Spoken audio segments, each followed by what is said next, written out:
Welcome back to Mexico for the Verizon post-game interview here with the victorious Mad Lions. Elyoya, thank you for joining me.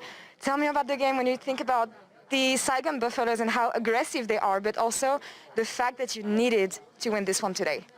Yeah, I think this is a pretty important win because it makes us we still have chances to make it a second of the group. So it's a pretty important win, and I'm happy that we made it. Yeah, and I'm glad you guys turned it around. It wasn't easy, honestly. Yeah. What was the turning point of the game, and how did you manage to pull this one back?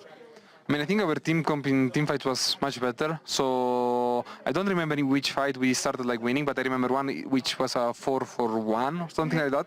And at that point, the moment we were even in the game, I think their comp is really hard to play into ours.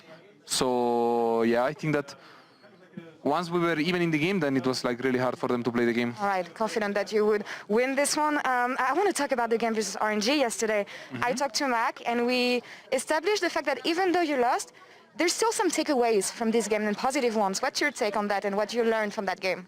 Yeah, I think there is many takeaways playing against the best teams. I think you can learn the most playing against them because you see how you get punished in every mistake you do.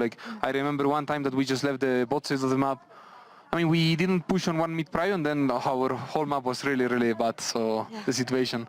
So it's good that we lose in play-ins because we can still make it to the main stage, and then we get a learning experience from this. So it's pretty good, I would say, that we are playing against that good teams. Yeah, better lose early and learn from that. I guess talking about the RNG game, it was difficult for the bot lane especially, and I know that William has been sick so far. Same for Niski, who tweeted it today. How is it going for them and for the whole team, and how much do you think it impacted the whole team so far?